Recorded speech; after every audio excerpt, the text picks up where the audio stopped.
Bienvenidos a Converge TV, donde es un espacio donde los estamos acompañando cada 8 días y estamos reactivando nuevamente todas estas actividades a partir de las solicitudes que ustedes mismos nos han hecho, a partir de los cambios normativos que se vienen presentando, a partir de tantas cosas que van surgiendo en el día a día.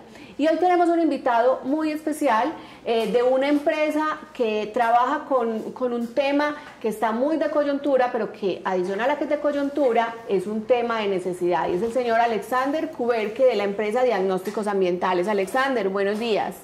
Muy buenos días para todos. Como dijo ella, mi nombre es Alexander Kuberke. Represento la empresa Diagnóstico Ambiental y nos encargamos de todo lo que son los monitoreos de diagnóstico de la calidad del aire. ¿Qué es eso de monitorear la calidad del aire? Bueno, en realidad, como dijiste ahorita, los temas de coyuntura de contaminación atmosférica en todas las ciudades, más que todo en las industrializadas.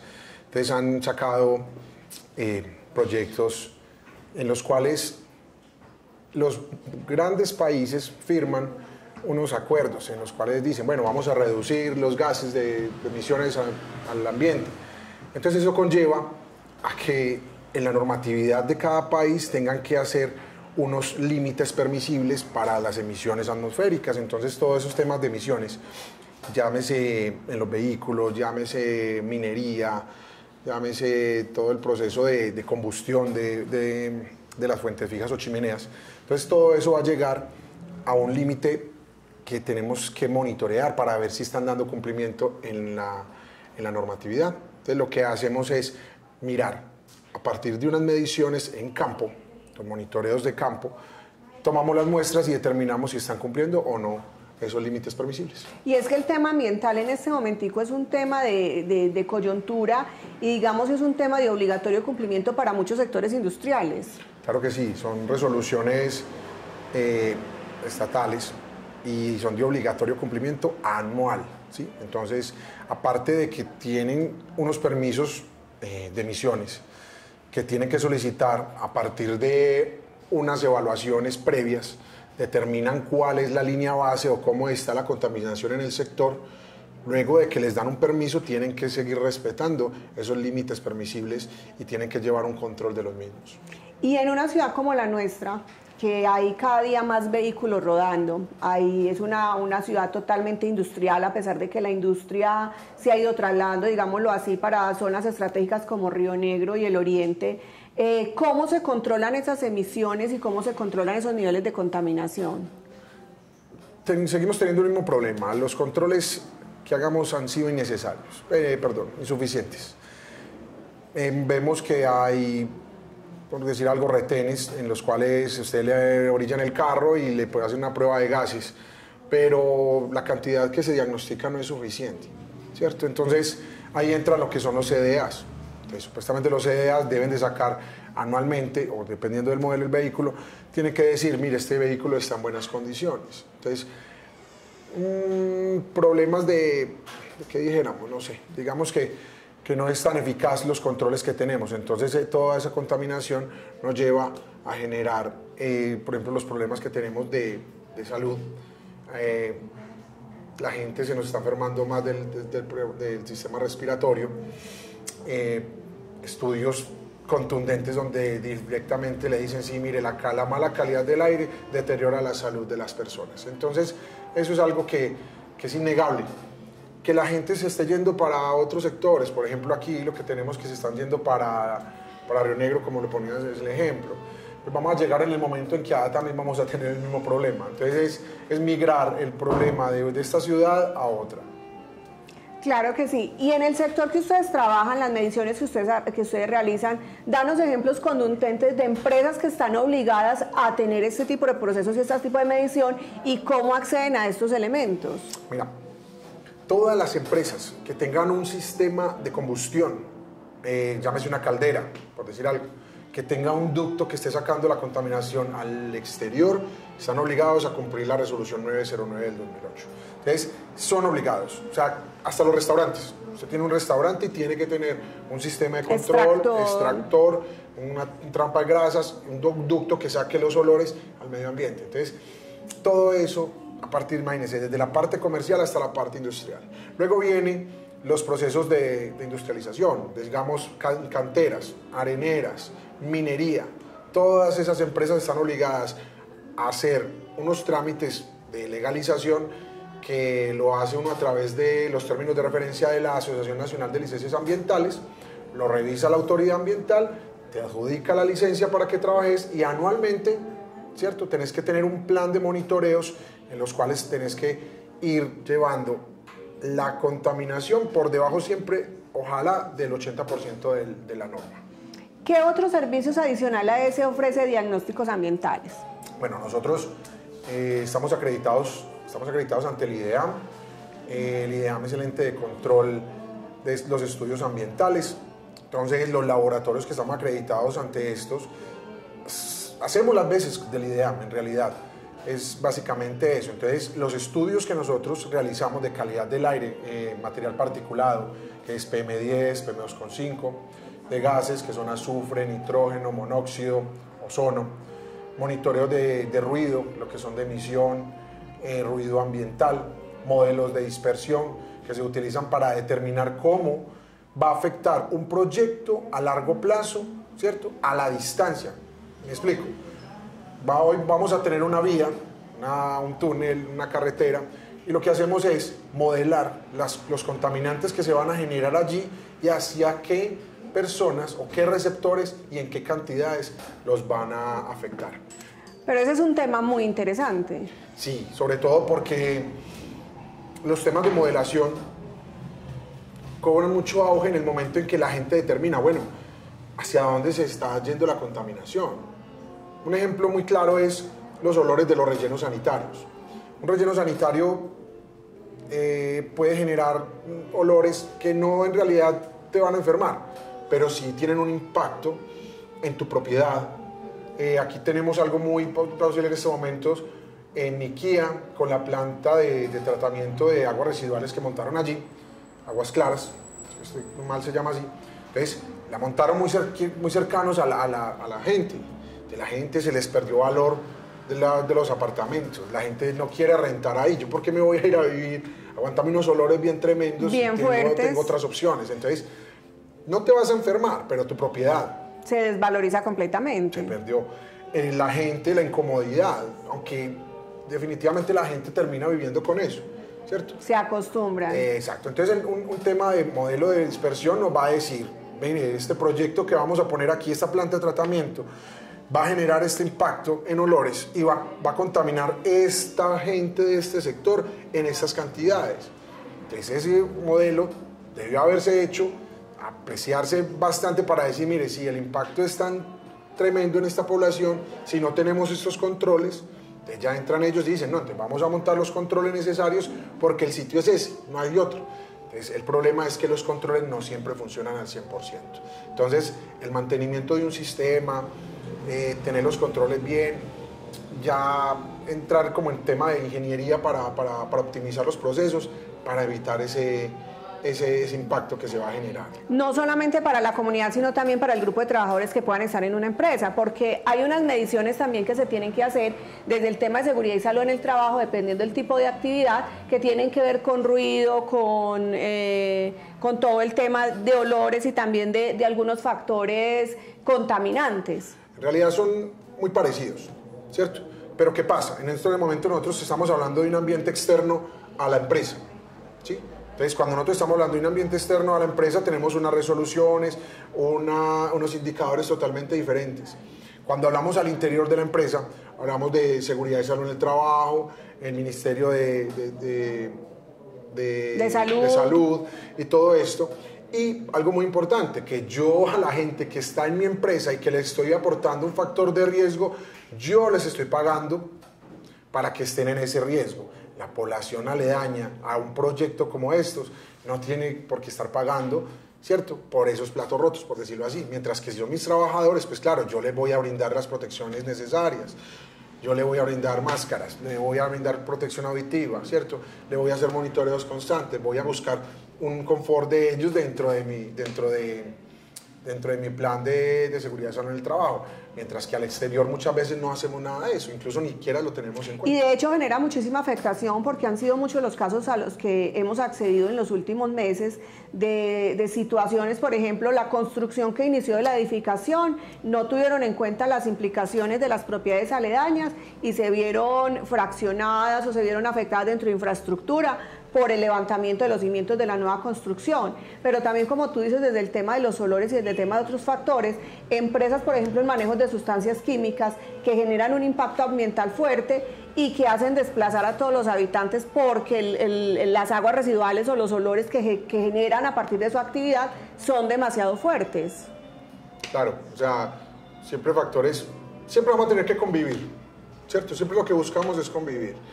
¿Qué es? Aquí es que acá hay una empresa o una construcción cercana a mí, bueno, entonces hay que limitarlos. Uno, hay que controlarlos para que los procesos que ellos estén haciendo pues puedan convivir con el del sector. No podemos decir que no van a hacer ruido o que el sector va a estar igual, pero para eso tenemos límites permisibles. Entonces, hay una normativa que me dice que si yo voy a hacer un proceso de estos, tengo que hacer mediciones ambientales y las tengo que hacer permanentemente, que es la resolución que tú mencionaste, que es la... En ruido es la resolución 627. En ruido. Bueno, ¿y qué pasa si nosotros sabemos que vivimos en un país muy coloquial donde todos quieren construir y a pesar de las normas se las saltan? ¿Hay tema sancionatorio ahí involucrado? Resulta que los sancionatorios sí los hay, las corporaciones ambientales son las encargadas de ello, ¿cierto? A través de las secretarías de gobierno, en este caso, por ejemplo, con el ruido. Algo que se ve mucho en el tema de sanciones son los bares, discotecas y establecimientos abiertos al público. Entonces son establecimientos que constantemente reciben mucha queja, ¿cierto? Se va y se evalúa al establecimiento, se identifica, se define que sí hay una afectación y ya esa afectación entonces se pasa a unas sanciones.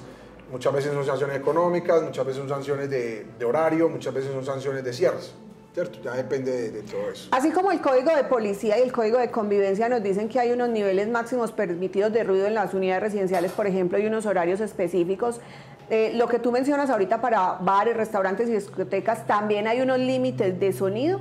Sí, claro.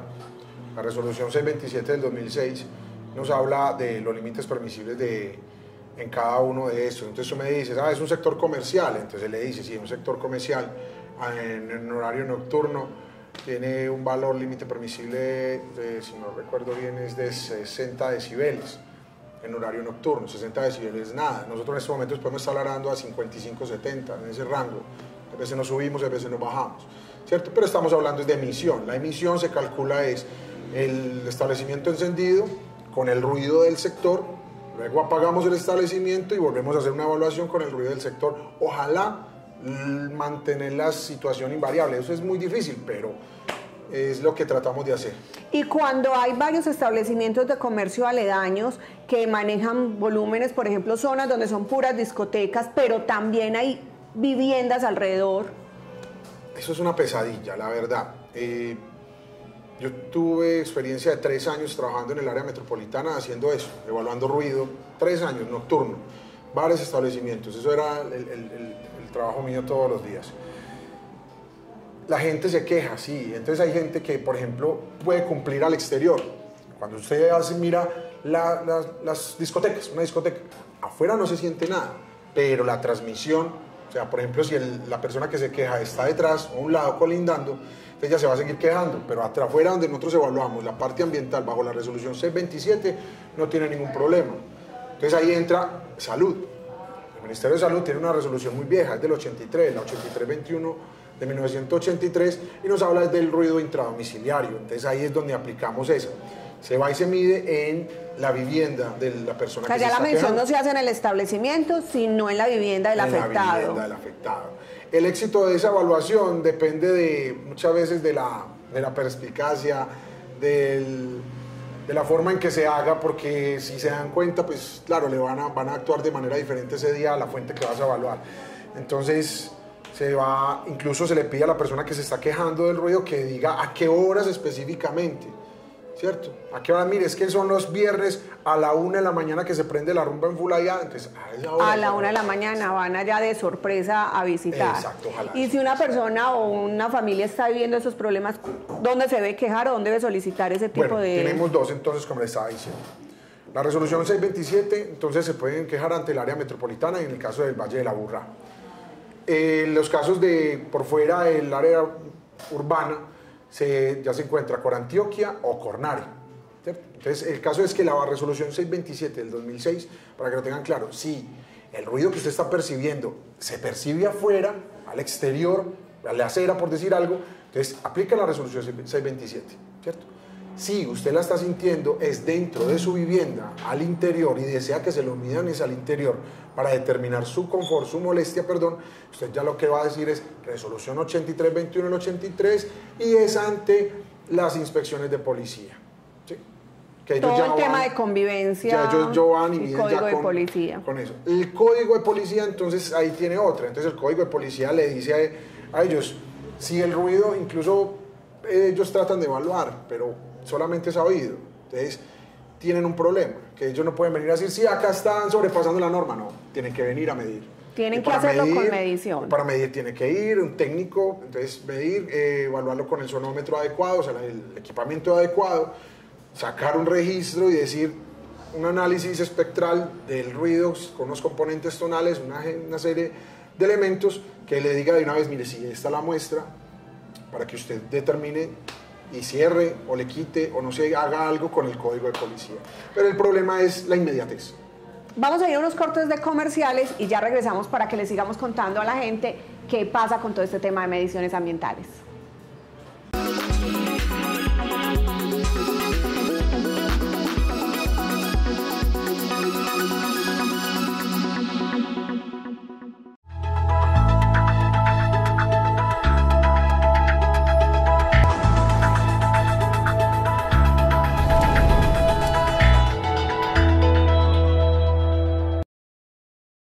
Los grandes baladistas de habla hispana, disfrútalos en Figuras de la Canción, martes 4:30 de la tarde, aquí en CNC Medellín.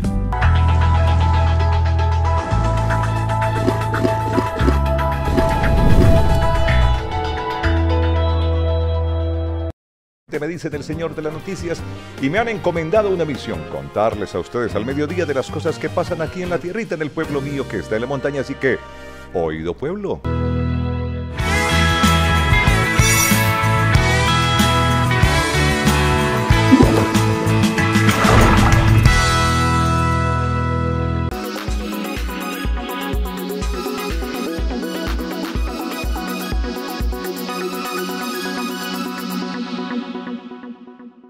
Muy bien, entonces seguimos aquí con todo este tema de mediciones ambientales, de esas necesidades y de todos estos temas que tienen que ver con la contaminación auditiva, con la contaminación a nivel de olores y con todo lo que tiene que ver con el medio ambiente. Y Alexander nos está contando temas muy interesantes.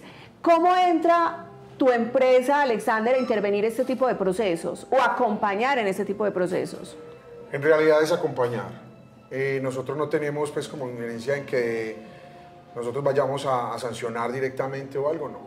Nosotros acompañamos desde la comunidad, si lo desean, en la industria, el comercio, ¿cierto? Quienes nos quiera contratarnos, nosotros en realidad somos consultores, acreditados ante el IDEAM, ¿cierto? Entonces, ¿qué pasa? Nosotros, una comunidad dice, nos sentimos afectados porque la gente se nos está enfermando, huele raro, no sabemos qué es, nos pican los ojos, o sea, un ejemplo de mucha sintomatología que uno puede decir, bueno, puede ser unos gases, puede ser material particulado, pueden ser, miremos qué hay alrededor de fuentes que puedan estar generando ese tipo de morbilidad que se presenta en la gente, y entonces nosotros podemos ir y evaluar. Entonces hacemos un levantamiento de fuentes, identificamos qué fuentes pueden generar ese tipo de morbilidades y basados en eso hacemos un monitoreo. Entonces el monitoreo se hace buscando que, no que desaparezca, pero sí el cumplimiento de ley. Recuerden que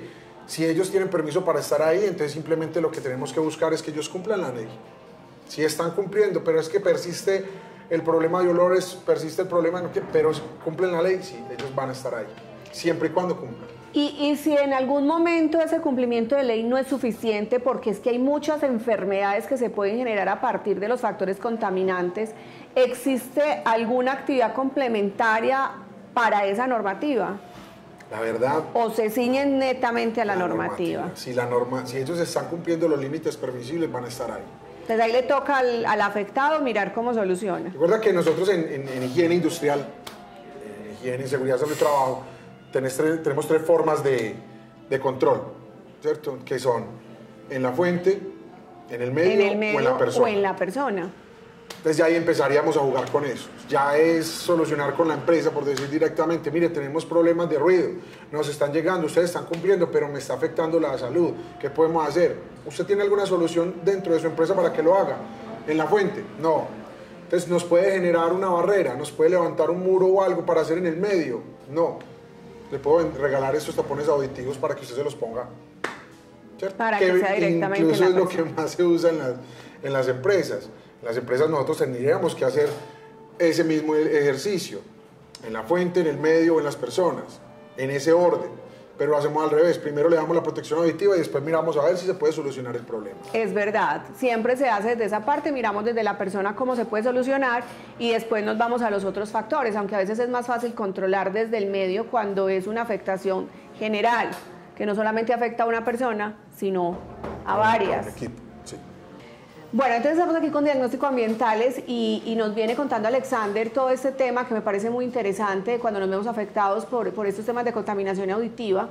Es una constante, es una realidad, tanto al interior de las empresas como al exterior de las organizaciones. Las afectaciones de índole laboral son unas, pero las afectaciones de índole social o de índole comunitario son otras. ¿Dónde localizan? ¿Cómo contactan? ¿Qué otros servicios complementarios? Ya nos hablaste de algunos. ¿Qué otros servicios ofrece tu empresa? Bueno, nos pueden contactar. Estamos ubicados en la ciudad de Medellín, pero prestamos servicios a nivel nacional. Incluso pues, se mueve más a nivel nacional que aquí en Medellín. Trabajamos todo lo que son mucho el tema con consultores. Los consultores que están trabajando los licenciamientos ambientales de minería, de parques solares, de parques turísticos, todos los que son términos de referencia de la Asociación Nacional de Licencias Ambientales, trabajamos muy de la mano con ellos. Todo lo que son, por decir algo, consultorías para la comunidad, ¿cierto? La comunidad tiene dudas, inquietudes, nos gusta mucho atenderlo, nos gusta mucho interactuar con ellos, hacer parte pues como de esas personas que son inquietas por el conocimiento. Nos pueden ubicar aquí en la ciudad de Medellín, en la carrera 71, número 4626. Aquí es muy cercano al estadio, la estación Estadio del Metro. Nos pueden comunicar al teléfono 313-621-6245. En la página web, tenemos una página web donde montamos información, es www.dnambiental.com. Allí vas a encontrar todo lo que son nuestras redes sociales. Yo creo que la interacción con la comunidad es muy importante. Bienvenidos todas las preguntas, solicitudes. Hemos trabajado en estos momentos con la comunidad de Niquía.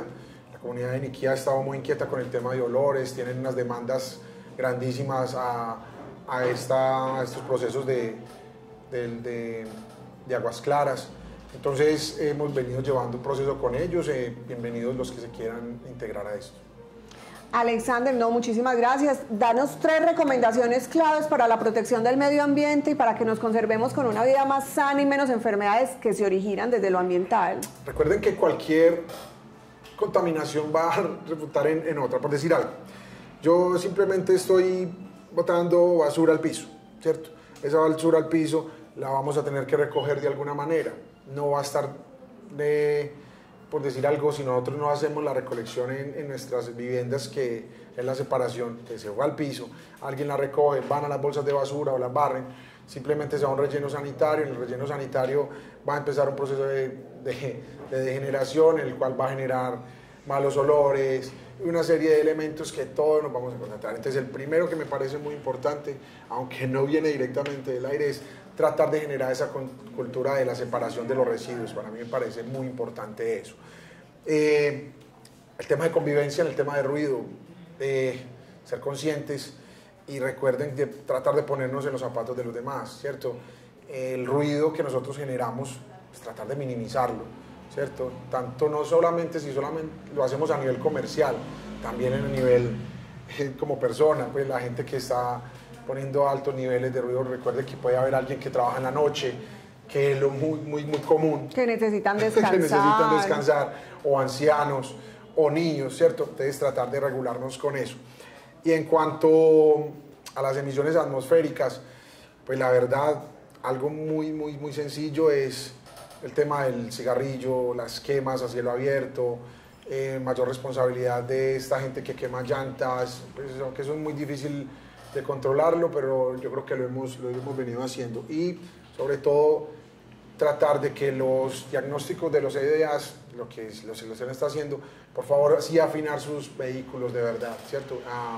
Esto aporta bastante. Yo a veces me pregunto cómo hacen esos diagnósticos. Nada más esta mañana que salía había un carro delante del mío que expedía humo de una manera, pues, impresionante, te digo. Pero mira que ya, por ejemplo, pues he visto yo en las redes sociales, en Guardianes Antioquia y en eso de Instagram, le toman la foto o un video, lo montan y enseguida después dicen, sí, mire, se capturó más adelante, Secretaría de Movilidad no sé qué hizo, yo no sé qué, cuando son vehículos de transporte público. Es que hay un problema. Se ve mucho con los de transporte público. El problema de transporte público es que los buses, que pueden contaminar demasiado, ¿cierto? Usted no los puede parar en vía, porque van transportando las personas, van para su trabajo, entonces, pocas palabras, en un retén para verificar los gases, no pueden transportar. O sea, en estos controles que hacen normalmente, donde paran cualquier vehículo, claro, ellos los dejan pasar. Pucha, pero es que mira, esos buses como están contaminando, sí, pero es que no los podemos parar, no los podemos detener, así como así, hacerle la prueba de gases, porque tenemos que decir cuánto está pasando la norma para poderlo sancionar. Entonces, lo que hace la gente es ir a donde están parqueados ya, entonces buscar cómo esas acciones, los vecinos son pues los mayores vigilantes de esos elementos. De ese proceso, sí, porque los niveles de contaminación de algunos vehículos son extremadamente altos y uno se pregunta cómo pasan, o si es que sí se han hecho una revisión técnico-mecánica, porque hay unos niveles de contaminación muy altos, pero eso también va muy de la mano con el tema de cómo me comporto, cómo me percibo dentro del medio y cómo me activo como miembro de una comunidad donde tenemos que procurar un beneficio conjunto, ¿cierto? Sí, recuerden que el área metropolitana, pues el Valle de la Aburrá tiene una condición especial donde tenemos 2 episodios críticos de contaminación, ¿cierto? Que son en el primer trimestre, hablando de febrero-marzo, tenemos un pico y tenemos otro en octubre más o menos, que son los cambios de estaciones.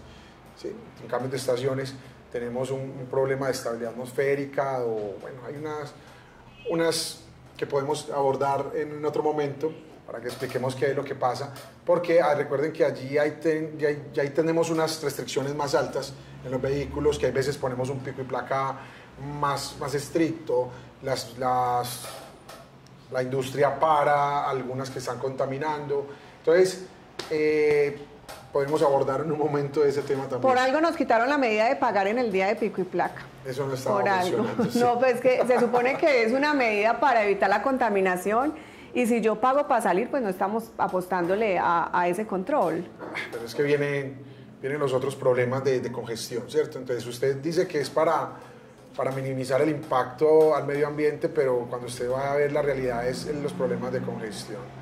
Todo el tema vial. El metro colapsado, entonces los sistemas integrados no sé cómo estarían funcionando. Nos estamos llenando de ciclorrutas, de ciclovías, pero sí las usan. Y la gente no las está usando. Porque yo me daba la tarea de pasar por los sectores donde hay ciclorrutas y eso es vacío, la mayoría parte del tiempo son vacíos. Y lo que considero, con todo el respeto de las personas que han diseñado esto, que me parece un objetivo muy lindo y lo han hecho en otras ciudades, en otros países, pero no hay una educación vial suficiente ni una preparación para hacer ese desbordamiento a estos medios de transporte alternativos.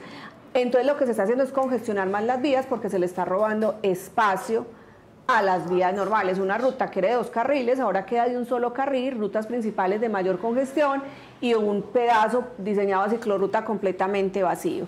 Pero, o sea, yo he tenido esa discusión en algún momento, también la discusión de las motos. Es que aquí hay mucha moto, que cada día hay más motos y cada vez van a haber más motos. Y van a haber más vehículos. Sí, pero la generalización de la moto es que es porque es un transporte barato, ¿cierto? Porque es que la gente que está viviendo, que se tiene que gastar 2 pasajes para venir y otros 2 para ir, pues, o sea, las motos las están dando con la cédula. Unas motos económicas de combustible. Sí. Mientras se gasta eso, pues viene y compra, paga más bien la moto y con eso se puede transportar, puede pasear, o sea, puede hacer muchas cosas. Y entonces, puede optimizar muchísimo más los costos de su familia y pues tener acceso a más beneficios familiares. Yo pienso que ese análisis, yo lo he hecho con mis estudiantes, ese análisis es muy sencillo. Pucha, si de pronto el transporte público llegara a ser gratis, bajaría mucho. Si el uso de vehículos, ¿cierto? Desmotiva, ¿no? Pues que más bien me voy en esto que es gratis, que me voy a ir a gastar gasolina. Pero por si no se han dado cuenta, en vez de ser gratis, el mero metro ha subido notoriamente sus tarifas en todas sus rutas integrados, que hace poquito nos pusimos a hacer el cálculo con un grupo de estudiantes de cuánto se gastaban y empleados en transporte utilizando metro y ciclorrutas, y es significativo. O sea, un auxilio de transporte realmente no alcanza a cubrir el costo que tiene una persona normal en transporte. No, es que no. Ese tema de transporte, de movilidad es un tema largo, porque ahí incluyen tanto el bolsillo de las personas como el bienestar de los mismos, los tiempos de transporte. El Valle del Aburrá es muy pequeño, pero es muy estrecho a la vez, entonces no tenemos vías para transportarnos.